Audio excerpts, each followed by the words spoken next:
Le jeune acteur s'imagine parfois que parce qu'il parle et respire depuis l'enfance, il lui suffit de mémoriser un texte et de se fier à son seul instinct pour trouver le ton juste. Mais le langage qu'il emploie sur scène n'est pas le sien, non plus que la pensée qu'il emprunte. Il est l'intermédiaire entre un autre, l'auteur, et un autre, le spectateur. Tout son art consiste donc à réduire cette distance. Le théâtre, c'est avant tout un espace ouvert. C'est un espace où tout peut se passer, où tout peut arriver. C'est l'alliance entre le rigueur et le travail le plus extrême, et puis en même temps l'invention et la création les plus débridées.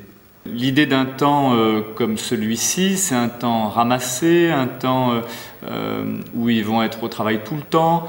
Le matin, ils travaillent avec quelqu'un qui les fait travailler sur le corps. L'après-midi, ils travaillent avec Blandine Saftier et Véronique Nordès sur des textes, sur Racine notamment. Et puis, on leur offre en dehors de ça une vraie plongée à l'intérieur de la vie du théâtre. On va aussi organiser une grande rencontre avec les élèves, qui sont déjà les élèves du TNS, pour qu'ils puissent se confronter leurs expériences.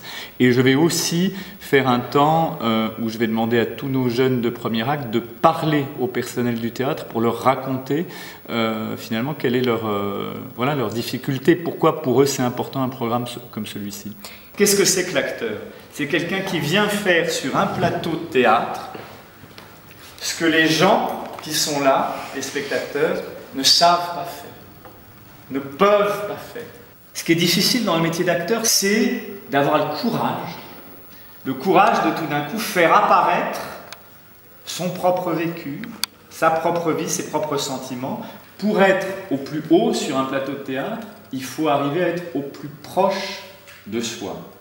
Quand j'ai été nommé au Théâtre National de Strasbourg, un de mes premiers réflexes, un de mes premiers gestes, ça a été de me dire qu'il fallait faire que ces jeunes du programme Premier Acte puissent venir en immersion dans une école nationale.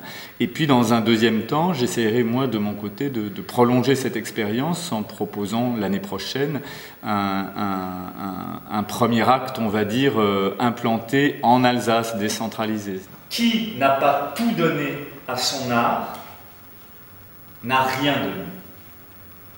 Qui n'a pas tout donné à son art